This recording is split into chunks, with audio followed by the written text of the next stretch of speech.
Here. Hey, that's wonderful. Hello, good evening, everyone. Welcome to Progressively Yours Health and Wellness Podcast. I'm IMANI. And I'm Bernard. And we're so excited about our show this evening. Of course, we are Sankofa Institute for Wellness, and we are here to bring you wonderful information about health and wellness and what's going on in the community. And so we have an amazing, amazing guest who we actually met yesterday, but we'll tell you that story. But before we get to our wonderful guest, Bernard always likes to open us up with a little spiritual opening so we can decompress and breathe and get still and relax and all of that. Yes. You ready? Thank you so very much. It is part of our ritual and tradition to begin with the spiritual opening. You're free to participate or not. And it is a mindful moment that I like to invite you to join us. And the way we do this is I would like for you, if you're sitting, if you're somewhere comfortable, to take this 1 minute by closing your eyes. I would strike the bowl tonight as opposed to the tingshaws. And as you hear them, feel the vibration move through your body on your in-breath and your out-breath. Each time you exhale, begin to let your body relax. Let your shoulders drop. And just keep breathing for this 1 minute, in and out, through your nose, conscious breathing. Whatever has happened through the course of the day, it's behind you now. Let it go. And whatever is ahead of you when the show is over, it'll be there upon your arrival.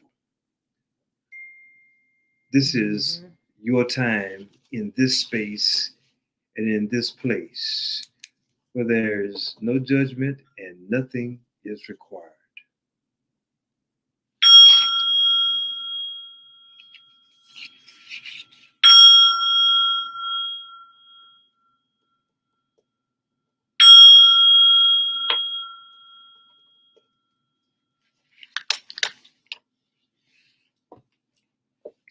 Very short reading from Your True Home, The Everyday Wisdom of Thich Nhat Hanh, who is himself an ancestor now and a tremendous leader in his time. He's a Buddhist monk, was nominated for the Nobel Peace Prize, also wrote a letter on behalf of Dr. Martin Luther King for the Nobel Peace Prize, and they were very good friends because they stood for, as we know what Dr. King stood for, so did Thich Nhat Hanh in Vietnam and was booted out of his country because of his protests against the war.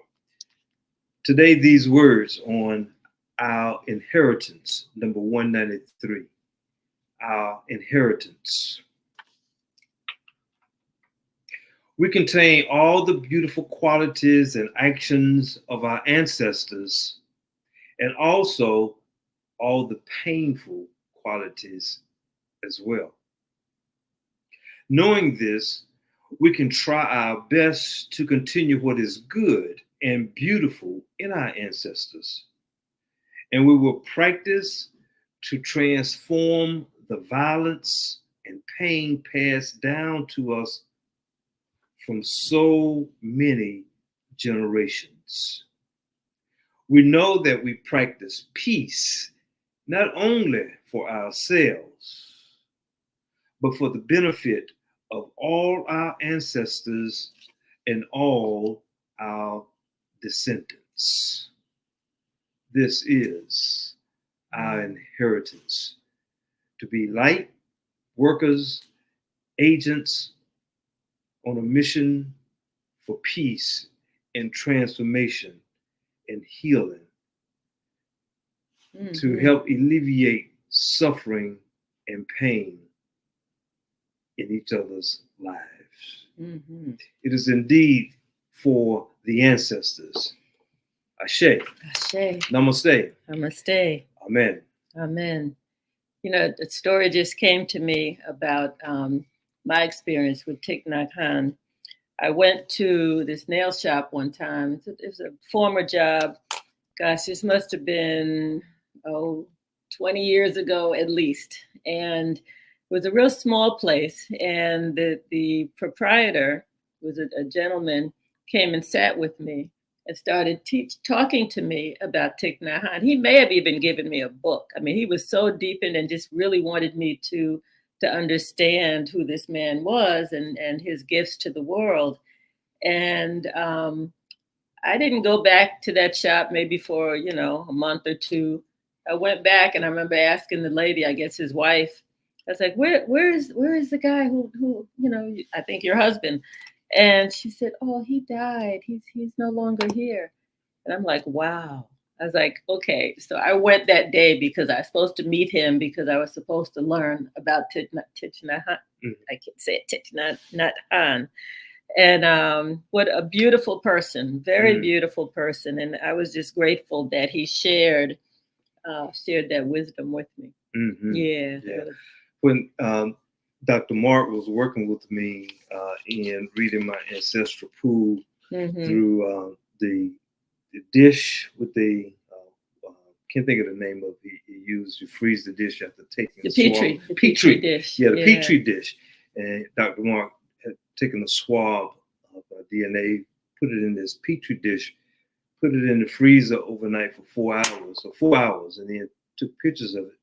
And it created this symbol of which he's able to read and interpret. And he was looking at the generational, and he could see that in my generational heritage, pain for some of my ancestors had created pain, but then there were a lot of other part of the ancestors that operated from a position of love. And he said, and you're here to continue on that mission of offering peace, compassion, and love in all that you do. And where you go, and I thought, wow.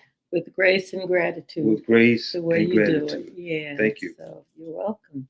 It's true. And so with that, thank you. You're welcome. And I want to share just a couple of announcements. Of course, we've been talking about the red light bed. That is a very therapeutic experience. It uses red and near infrared light that helps the body to heal at the cellular level, impacting and stirring up the mitochondria and creating more ATP and basically just increasing your body's ability to heal itself. And so the bed is here in Atlanta, and we're working in collaboration with Precision Health and Wellness, which is in Swanee. The address is there, 1300 Peachtree Industrial Boulevard, Suite 1201 in Swanee. Precision Health and Wellness. There is one of the phone numbers, 470-655-7316, and you can also call 404-428-2470.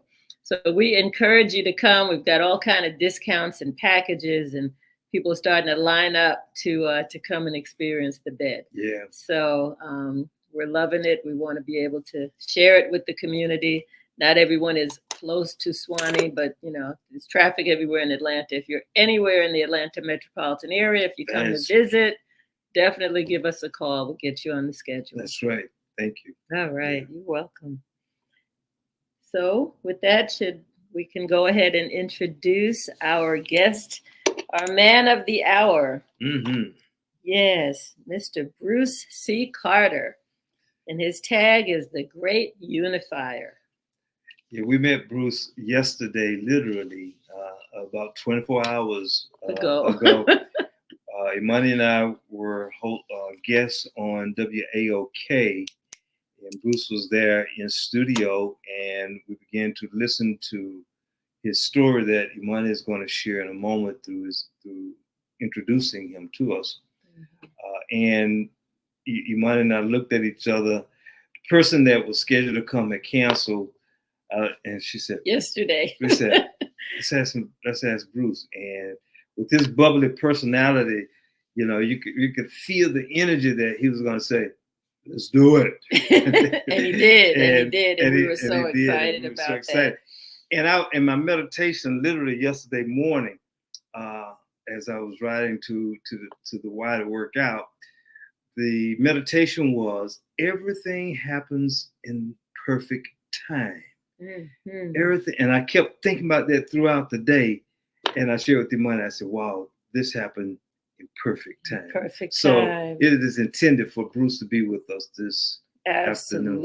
Absolutely. Or this evening now. Mm-hmm. Yeah. So Bruce C. Carter is a true American who has dedicated his professional and personal life to have more positive social outcomes for the past 23 years of his professional and personal life. Mr. Carter believes in peace and unity amongst all Americans and sees himself as the Great Unifier. He is an anchor in his community and has devoted countless hours to educating people on their political history and current elections in their area. Mr. Carter believes in mentoring the men in his community to help make a significant change on all socioeconomic levels. Bruce Carter, whom you will come to respect and love, just as we have in such a short time, is a recipient of the Presidential Lifetime Achievement Award after mentoring over 500,000 youth nationally. This gentleman, unfortunately, he lives on the plane. And he could tell you a little bit about that, but he's constantly moving from city to city. In fact, he's in a different city now than he was last night. So we were fortunate to meet him. His motto is that no one outworks or serves him. And he lives by faith and favor. He often asks, which person is worse? The one who created the problem, or who knows about the problem but does nothing to fix it? In 2016, Carter pledged to dedicate his life to unite and restore families across America. Since then, he spent 300 nights in hotels each year across America, researching America's systematic issues and creating solutions using the primary data that he collects. During this time, he has directed 3 tours: Value of a Life, I Think Solutions, and the Opportunity Tour. He firmly believes you will have gained wisdom when you realize you don't need people to validate you. Mr. Carter has been an experienced political voice during the most tumultuous election cycles in modern history. He has advocated for change that will revive rural and urban communities. Mr. Carter's work with his previous initiatives has showcased his dedication, strength, intelligence, leadership, and familiarity with the daily issues affecting most Americans. In light of the most recent political and social disorder, Carter says the only way to have the United States of America is to cultivate unity in America. Mr. Bruce Carter, please join us up on the stage. Excuse me. Sir. Man, who is that guy you were reading about? You, it was you. It was one you. and only. Yeah. Bruce C. Carter. With the winning smile. Thank you. We're so happy to have you with us this evening. No, it's good to see you all again. Thank you. And in less than 24 hours, you're northeast and way up north, and in preparing, we would suspect, to do more work as you have done throughout your life in helping others. Is that right? Yes, sir. I came on a business meeting, and I was in Rhode Island. So in the business meeting, we were in the restaurant, met a young man, great personality. And then I asked my counterpart who I was meeting with, I said, are there any black people in Rhode Island? He said, yeah. So I always tell people I can meet anybody anywhere. If they're young and I can make it happen. So he says, I want to take you to this place and see if you can do what you say you can do. I said, let's go. It was the housing projects in Rhode Island. Wow. So we got out, and the other young man is of the other persuasion. So we're in the hood, and we roll up. There's about 7 or 8 young brothers shooting dice and smoking weed. So I walk up to him. I say, look, I'm not the police. I just asked this gentleman, were there any young brothers in this city? And so they kept shooting dice. And I said, but I said, what they hit for? Y'all may not know what that means, right?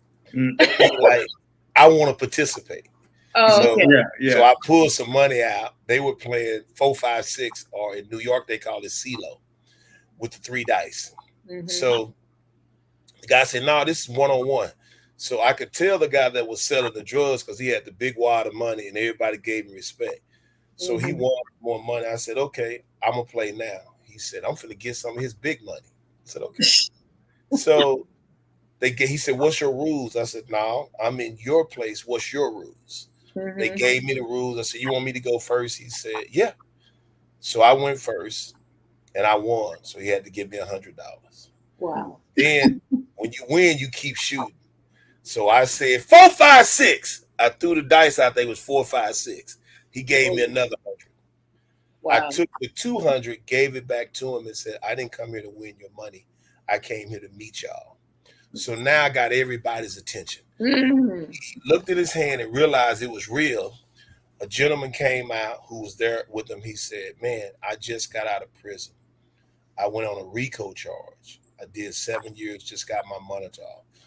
These projects don't have a recreation center. It's closed down. Will you help me? So I was able to exchange numbers with that gentleman. So in a matter of 7, 8 minutes, when I got ready to leave, the one who I gave the money back, he said, all right, OG, you can come around anytime. But the other one was just as excited. I said that to say, when God is giving you a gift, you have to use it no matter where you are. And my gift is to love people. Yeah. And the gentleman was back in the truck, and he said, man, I can't believe that happened. He said, I didn't know what happened. He gave you 100, then he gave you another 100, and then you said keep the money. What happened just now? I said, I went and proved to you that wherever I go, I can meet people where they are, and I can have favor with them. So that was my today. Wow. Thank you. Yeah, that's a powerful story. And we're sure that you have multitudes of stories that you can share. And as you continue to share with us who you are, I would like to invite you, Brother Bruce, to tell us who you are. First thoughts that come to mind when you think about your life from birth to 12. Who was back there then Bruce C. Carter? Different, peculiar. I started my first business when I was 5 years old with my aunt. We were selling glycerin. She was a barber. And then I started public speaking at 9. And then my next business venture, I started at 8, where I operated a fireworks stand. And by age 11, I was driving a Ford Granada. I had a 357, and I had a 30-30 rifle, and I was running the stand by myself. Um, and that was up until my 11-year-old age. And then shortly after that, I started playing sports. But I was a video junkie before that. I would go around the arcades, and I would put my name on the top of every game because I would have the high score. So I've always been an achiever, um, and came in contact with the Lord, in high school, and started realizing what favor was. So that's me in a nutshell.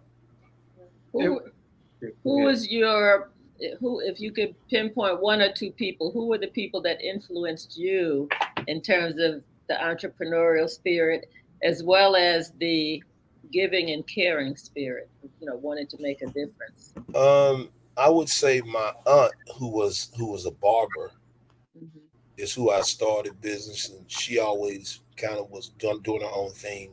So that's where I got my first taste of entrepreneurship. Mhm. And the serving piece just came natural. Um, it's just in my DNA.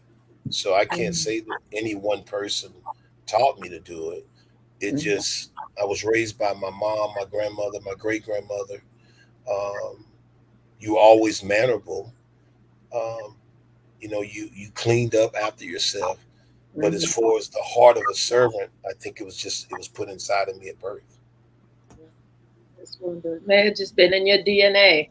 Yes, It's one of those things one of your ancestors was doing, and that energy came through you and yes, continues to continues to work through you, which is a beautiful thing. Do you have any siblings that you grew up with, Bruce? I do. I have I have two sisters. One about 4 years older than me, and then one 16 years younger than me. Um, and it's really different because I was on my way to college when my youngest sister was born. So we weren't really in the house together. I grew up with my oldest sister. My mom worked third shift, so I don't really remember um, a lot of stuff we did, but I did spend time with my grandmother in the country. So my uncle, who's about 4 years older than me, was almost like a brother. I spent more time growing up with him than I think I did with my siblings. Mm, very good. Nice, very nice. So tell us a little bit about. We mentioned three ventures that you were instrumental in creating, and tell us a little bit about some of those projects and what you learned from them, who was influenced by them, impacted. Yes, ma'am. So the first one was the value of a life. Um, I saw so many young men Mm. be killed to senseless activities, and the vast majority of them were young black males killing other young black males. And as I would start to see it and talk about it, no one really wanted to deal with it as an issue. People would respond, "Well, white people kill each other," or you know, they parents got to do more. But at the end of the day, we're losing valuable lives, and so that prompted me to figure out the why. Why is there not a value on young black lives? And that led me to just travel the country so I could better understand, is this just a Dallas issue, or is this Mm. an issue everywhere you have a high number of young black males? And I found out it was. And then I did the I Think Solution tour because I wanted to not just talk about the problem, I wanted to be able to fix the problem.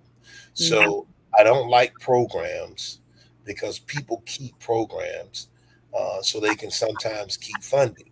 So I always talk about solutions. How do we solve something so we can move on to the next thing? Because there will always be problems. So I did the I Think Solution tour in 2019. I took 18 blacks with me from female, male, and I think we covered 5 different generations. And I wanted to see how we could interact with each other in close proximity. So it was a 40-day, 40-night tour. We left Dallas, went to LA, LA to San Francisco, Oakland, back to St. Louis. By the time we got to St. Louis, I had 2 of the males want to fight at the gas station. I had a 58-year-old black lady want to fight a 23-year-old in the hotel lobby because that trip was like a 40-hour trip in the RV. So they really had to be around each other. We went on from there. We went to Chicago, Cincinnati, Detroit, Philadelphia, Memphis, Atlanta, Houston, and Dallas. Back to Dallas. And what I learned from there is we just didn't have a high enough value for one another. And the anger that we had was so easily to come forth when we got to the point we didn't care. And then the last one was the opportunity tour. I did it during COVID. So I took 9 young black males between the ages of 18 and 29. And we went, the tour was set to go to 80, it was an 85-day tour with 55 cities. We made it as far as Cincinnati. And I was having a conversation with a dad about his son smoking weed and using profanity. The dad was a pastor. And the dad took offense that his son didn't do it. And I said, why would I tell you your son's doing something that he's not doing? What's the gain from that? And ultimately, I ended up ending that tour in Cincinnati, coming back to Dallas, basically prepared to start the solutions. But COVID took a lot longer. And so I got back on the road and I continued to work in different cities to continually getting data. And now, as we will talk, talking about Team Black Males Winning, um, my life now is about making sure that we provide a pathway for these young black males to win. They have to know they can win, they have to believe they can win, and then they have to win. So we can not only make life better for them, but we can also create a better life for our girls and our women, who some of them are going to date and who some of them are going to impregnate. Yes, very powerful. What one thing did you throughout those 3 tours did you learn most about yourself or rediscover about yourself in those experiences? I mean, I learned that I was different. Um, when we would go, every tour involved some level of service. That means when we were in LA, we went to Skid Row and I was just hugging on people, smiling. And one of the guys from Philadelphia said, "Man, you can't be hugging on these people." So I had to like have a meeting that we're here to love them no matter what. If it's stench, it'll wash off. If you're that scared, pray over it. So I learned that I'm different. In all the work you've heard me talk about, I've never had a grant. Um, I've never had someone say, "Let me help you do this." It's been by the grace of God. And when there were rough moments, everything always worked in my favor. So that's why I speak about faith and favor. Um, and so I just learned I'm different. I was made different. I'm cut different.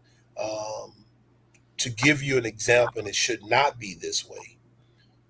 On Saturday, I was in Atlanta at the Black Wall Street, and I met multiple people there. And a mother told me about her son who was doing some good work. And I told the mother that I was going to see the son before I left. Well, I went to see them yesterday. And while I was there, they were serving lunch to the kids. So, you know me, I just put some gloves on, started serving lunch with the kids. And I sat down with the son. The mother stopped serving and came around and said, "I want to say thank you." I thought she was talking about helping the kids. She said, "No, you said you were coming and you showed up." And that's not something what people do these days. And that's a problem within itself. And so I just want to always do what I know to do is right. And whatever I say I'm going to do, I desire to do it with excellence because it's important. Mm-hmm. So it's the power of keeping your word. Yes, I ma'am. mean, it's simple, but like she was saying, people aren't, you can't depend on people like that anymore. And I that's something know. as a community we have to do better at. If we say we're going to do something, do it. Is that why you were calling me and didn't check and see if I was in there on time? Oh, no, no, I knew you were I thought you were in a different time zone. So I said, let me just, because I called all of our guests 5 minutes before they used to log on. But no, that's a good point. She does it. That's a good question. Well, they had given me the instructions. Yes. Right. So I checked it an hour earlier. They said power everything down, turn the computer down, power it back up so you can have maximum power. So I was ready. You were definitely. I didn't even look at the screen, and you were on the screen, and I'm talking to you on your phone. You said, "Well, I'm here waiting." I was like, "Wow." We've had people. I've done that call, and they say, how do I log on to the Zoom?" I'm like, "It's not a Zoom." And we got the instructions like 10 hours ago, and I have to walk them through what they need to do. So because that's happened a couple times, I just automatically make a call. But again, people are busy and people are multitasking and kind of all over the place. I know I'm guilty of that often. So, I think, and that's one of the things I'm working on is being more focused, and following through with stuff. I find that in where we are in terms of health and wellness and with the podcast and with our Sankofa Institute, people are sending me products and things all the time, like the one that we mentioned to you that has us both kind of wired this evening. But, but it's important to stay focused so that we're not all over the place. I think I admire you for following through, following up, and doing what you say you're going to do. That's so important. It's important. Mm-hmm. I appreciate the biblical metaphor of 40 nights. Did you pick 40 nights as kind of a spiritual foundation for this tour? Yes, sir. I, I did. So the answer is yes. And I wanted to, because many of the people that I took, they were random to some degree. Somebody referred them. I didn't know them. So I wanted to be in this wilderness moment, but I wanted to have something to lean on. So a lot of people may not have a relationship, but there are certain things that they've heard or know about. So there was a significance to the 40 days. It put purpose on it. And then there was an expectation that I had from the participants. There were certain things that I expected of you, even though I wanted you to be who you were. So the first 20 days, I already had said, I'm not going to say anything. I'm just going to let them go do their self. They want to go out, they're grown, but then they better be on time, these things.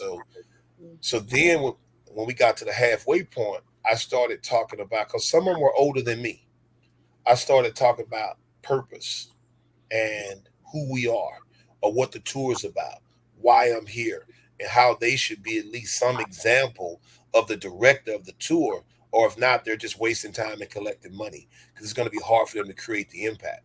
So I think that some of them got it, but that's where I also realized when I talk about Team Black males winning, I'm very specific when I say man and male, because there are two different groups.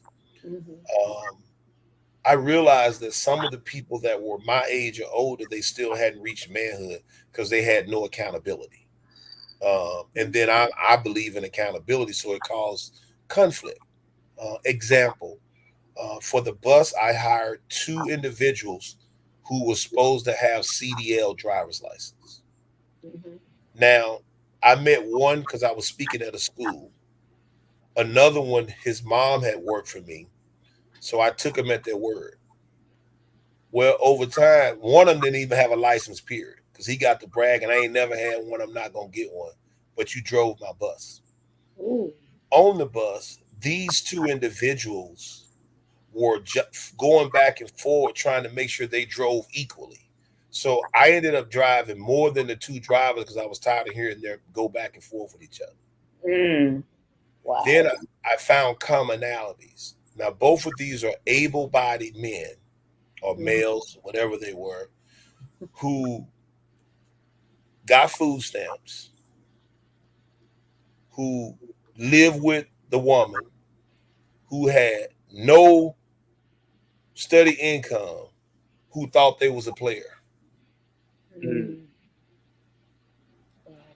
So you know me, I talked about it. And like, guys, how are you living on a woman? And then I would say things like, well, maybe she's not a woman because a woman wouldn't allow that. Maybe she's a female. And so everything I do is to provoke thought.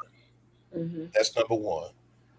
But even after I say some things, I always tell people, but you know I love you, right? So I haven't had to have a physical confrontation with none of them yet. Good. That's a good thing. Well, when you're serving from a place of love and a true desire to be a transformational force in the lives of these young folks, they feel it, they get it. You know, they on one point they don't want to be called out, but on the other hand, they appreciate it. They definitely appreciate somebody caring enough to call them out. Most people don't. Most people don't. Wow. So tell us some more. We talked a little bit last night about efforts to impact the economics and the financial literacy of young folks so that they can come up with solutions that can help, like for the young guy that you're talking about with the bus, with the driver. Tell us some examples of things that you've encouraged and and facilitated. So one of the things that I have learned is I learned about merchandising. And so I took it to the next level and I call it impulsive merchandising. That means across America, if you're willing to get up, go do the work, set up, you can always make a living. Growing up, there used to be in Dallas, there was always this man that would sell greens and watermelons. And people would, you could go to the store and get the same thing, but they would stop by where this man was. Or they'll say, did you see him down there on so and so place today? But I never thought about it. And people would stop there and get this product from this stranger that wasn't in the store because it was an impulse buy. So now, as I've gotten older and I got introduced to it, I'm like, I'm traveling the country. So what if I could make money everywhere I went while I travel? It makes life easier. So I was able to put together products that people would buy across America, and it just made the tours run better. So I've taken gentlemen who I couldn't have them in my space every day, but I've showed them how to go and do the merchandising. So go buy you some inventory, go do this. I can't work with you anymore, but I can help you work for yourself. So I have numerous of people like that I've been able, and they were all grown. They were all over 30, some 40, some 50, some 60, but they just couldn't take direction. So after that experience in 2012, I had 568 men in the Dallas Fort Worth area that I mentored for an entire summer. I partnered with a college professor. She wrote a paper and it got picked up by the Chicago Journal. So they actually took it a white paper based on the content of the paper. And the paper just talked about a decade of work creating economic opportunities in urban cores for men. Mm-hmm. So the work is proven itself. It's just, I think for me, my focus point now is 12 to 26, because I believe they still have dreams. Mm-hmm. Um, I believe that they're waiting for somebody to pour into them, um, and they still have the energy to go do the work. Mm-hmm. And so I believe that the work that I'm doing now will provide the greatest return of all the work I've done put together. And that's why I'm so excited about Team Black Males winning. Um, Mm-hmm. One, because I know it's necessary. Two, I know it's not many people willing to go and deal with this demographic for fear of them having guns and different things. And two, because it's hard work. Um, you can't It is. post you can't post on your way on social media out of this one. You Yeah. can't say you're mentoring them and you see them once a month. This is Mm-hmm. intense. And the greatest thing about this group, they have a BS meter and they don't trust already. And so because of that, if you're not real, they'll sniff you out pretty quick. Mm-hmm. Yep. Mm. Absolutely. Mm. How do you replicate what you do? Who do you, I mean, I'm sure mentoring is a big part of what you do. Do you have a crew of 20, 30, 50 men that you're developing so that they can go out and do what you're doing, so that it's not all on you to be the leader in this? I have, as of today, I have one who lives in Waco. I started mentoring him when he was in the 5th grade. He is now he was the youngest one at 25 to be on the school board. He will soon be the youngest county commissioner. He has one of the top mentoring organizations in the state of Texas called Mentor Waco. I still mentor him, and I still am engaged with his kids. Um, but my prayer, my hope is, with this team Black Males winning, is that there will be enough, since it's a national movement, who has the heart, because that's what it's about. You got to have this. You have to have a heart for this. Mm-hmm. It's not money driven. You got to get up and you got to deal with people. Some people don't want to be dealt with. I jokingly say that I had 100% participation from my parents when I did the in-person mentoring, because I was gonna go find you in the club if you wasn't at a meeting. I'm showing up at church if you talk about how great the Lord is and you ain't coming to help support your kids. I show up at your job. I tell your boyfriend, I don't care what you're talking about, because I knew this. Uh, I got into mentoring in 2007 because of the high school dropout rate at the time in Texas. It was really, really low, and Colin Powell was bringing it to the surface. So I started mentoring, and then I was trying to understand why people weren't graduating. Because to me, that's just what you got up, you went to school. That's Right. just like part of living. Mm-hmm. And you started at that point. A lot of the kids that I was, because my degree is education, that I was tutoring and mentoring, they were living with their grandparents. So Mm-hmm. I'm like, okay, that's a problem. That's different. I did live with my grandmother and my great, but I was with my mom half the year. So that was an issue. Then I realized that the fathers wasn't there. That was an issue. And then the mother who was there, a lot of them weren't involved in the child's everyday life of school.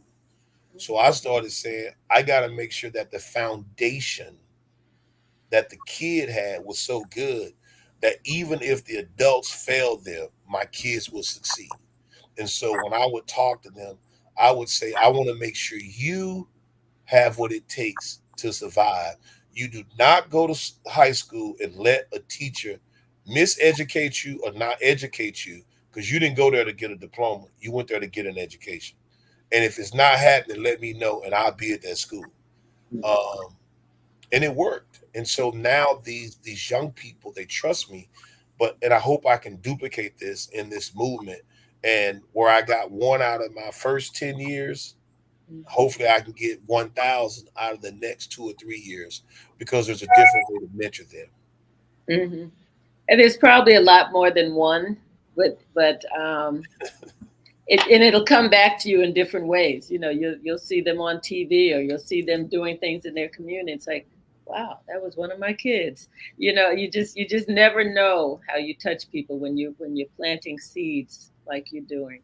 You answered one of the questions that I was going to ask, and that has to do with these boys and males that you're mentoring or helping. Were they with fathers or without fathers? Did you meet any of their dads as well? Did you meet fathers? Mentoring sons. I had 2 fathers in Waco. One was a pastor, and the other one was a missionary. Other than that, it was moms or single moms. I mean, moms or grandmothers. And I had one grandfather. And keep in mind, I had girls, boys, and I had all races, white, Hispanic, from overseas. It didn't matter, because they were kids. And people would often ask me,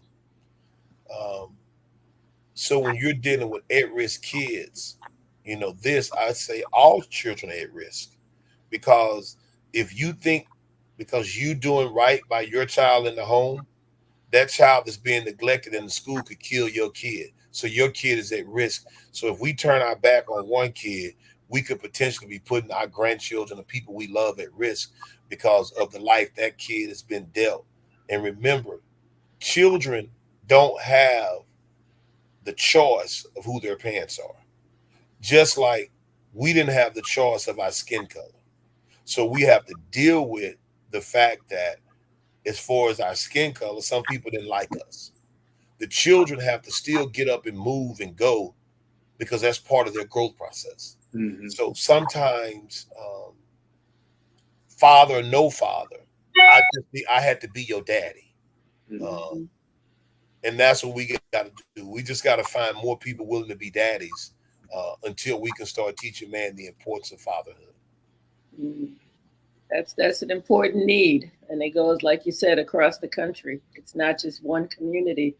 There's a organization here I mentioned yesterday, Results Kids Club.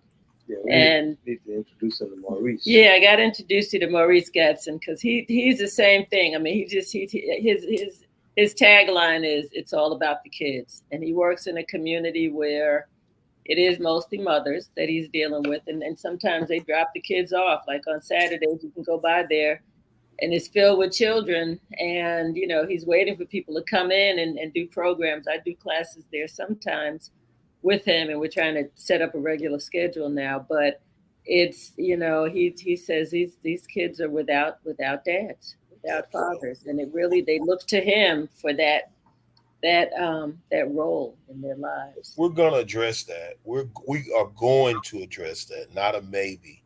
Yeah.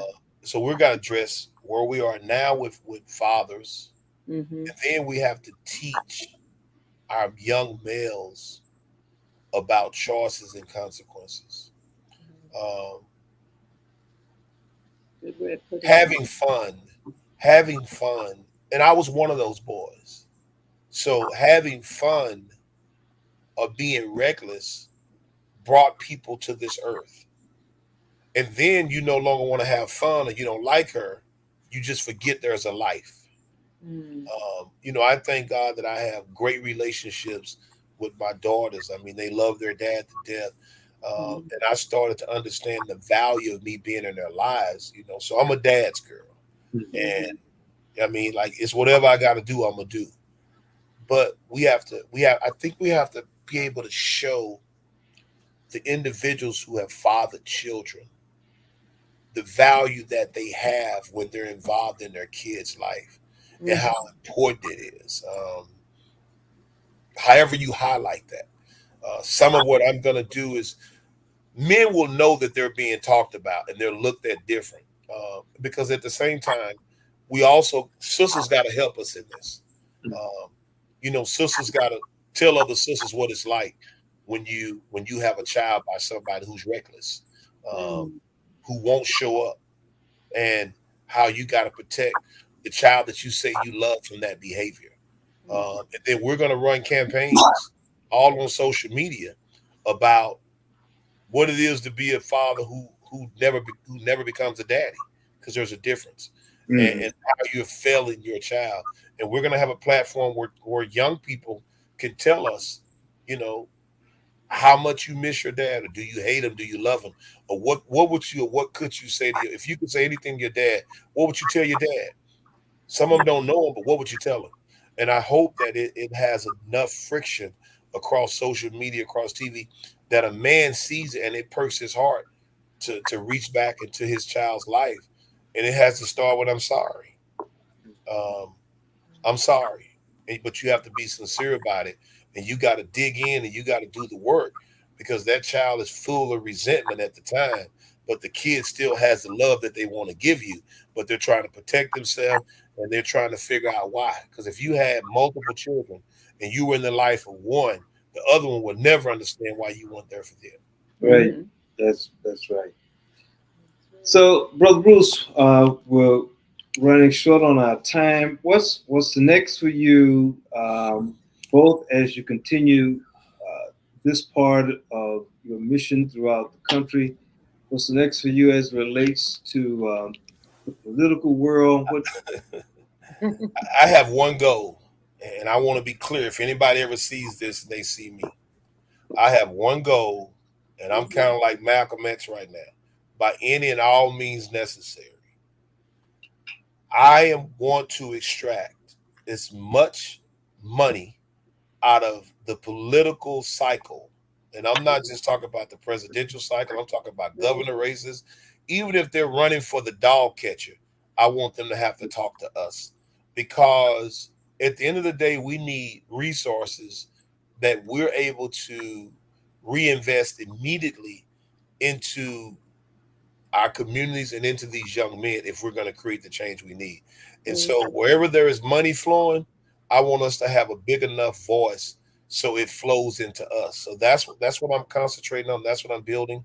And eventually they're going to see the work, because what I tell people is this: I'm going to do the work one way or another, but I could do greater work if I didn't have to go earn the resources to spend the resources, if I had the resources, because I could give them more of me. And so that's what I'm focused on for 2024 and beyond. And so when y'all see me in my buses, don't act funny, don't talk about me, just say it's all about the kids. It's all about that I will be talking to him all about the kids. Absolutely. I would love for producer for Toya to put up a comment from am I allowed to say who's from? Yeah, you can say who. I'm just competing with a little bit of Brother Bruce here. Yeah, this is from Bernard's daughter, Stephanie. She says, I'm so grateful my dad was and is in my life. Thank you, Dad, for your unconditional love and support. Your only daughter. Yeah, she lets me know that.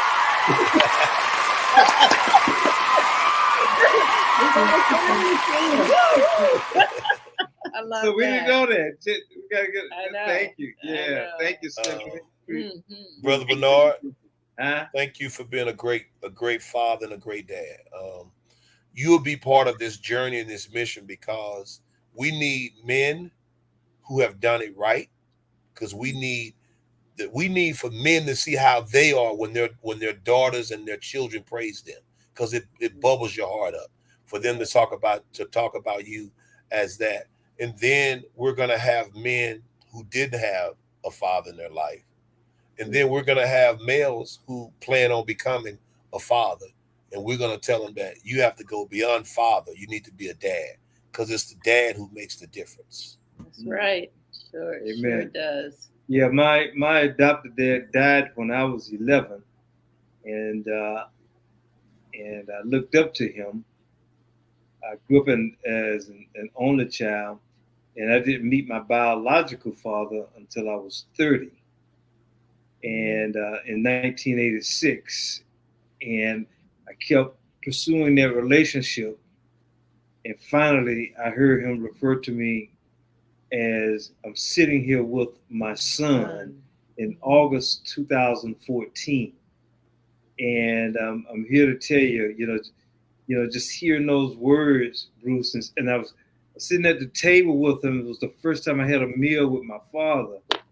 And literally, I felt like a 5-6-year-old kid. It was an amazing feeling that I'm sitting here with my father. And I had a professor when I was in seminary really struggling with needing a father, trying to understand how to be a father. Dr. Thomas Jefferson Pugh said to me one day, he said, "Kynes, I have the testimony of those who have matriculated through the ITC and who've come back since our inception in 1957 and who've said how they have found their fathers. And I'm here to say to you that you cannot feel complete until you reconcile with your father." And then he walked off. This was in 1986. And so in 2017, when my biological father died, his funeral was that Saturday down in Orlando. On that following Tuesday, we were having a posthumous ceremony for Dr. Pugh, and I was on program. And I was able to tell that story of what he said to me in 1986. So it was very meaningful. So I appreciate those words from my daughter. Yeah, that's nice. I was also blessed with a wonderful, wonderful father. Yeah. So I'm glad you got a chance to meet. Yeah. Well, I'm glad that I got a chance to meet you all. And I assure you that our paths will cross soon when I get back to Georgia. Because y'all are going to be telling people, lay off him.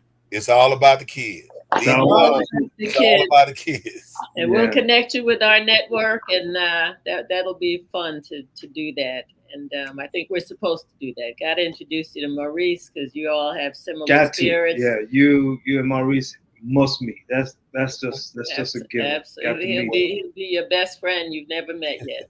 Well, we got each other's number. I know that the night is coming to an end. Y'all be blessed. Take care of yourselves. And as I said, I'll be coming back to Georgia and Atlanta specifically, and I'm bringing everything I have to win for these babies, and we're going to get there. Some amazing things have been happening that said that everything is working in my favor. And one thing about it, favors never failed me my whole life, and it's not going to fail me now. Yeah. It's wonderful. Thank you for all that you do. Don't go anywhere after we sign off. We're going to have like a little 2 minutes of debriefing after our session. Thank you so much. And thank you for our audience, our loyal audience and friends and family and folks who listen in. Please take what you heard and multiply it, apply it to your communities, to your families, to your schools, to the children in the area that are in need. Yeah. Bruce's sharing was so powerful. It just kind of reminds me of my work as a psychotherapist and as I'm working with families and everyday fathers, fathers and sons, fathers who are working to stay connected with their sons and their daughters. It's a tremendous need, and in our community, we have to stay unified and together. Because I like what he said that no one is going to outwork or serve him in helping to transform these lives. Yeah. So we want to thank you, our listening audience, those who are listening live tonight, those who will hear this recording in the days ahead, the importance of giving back, and particularly to our Black youth and Black men who have always felt unseen, invisible, as written so eloquently in the book by Ralph Ellison, Invisible Man. Yes. Read also Richard Wright, Black Boy, Native Son, The Outsider. All these texts help to share what Brother Bruce has shared with us tonight. And thank you to our producer, Toya Glenn. Thank you, Toya. Giga Productions did a phenomenal job. Thank you so much. We're so grateful to you. Have a wonderful evening.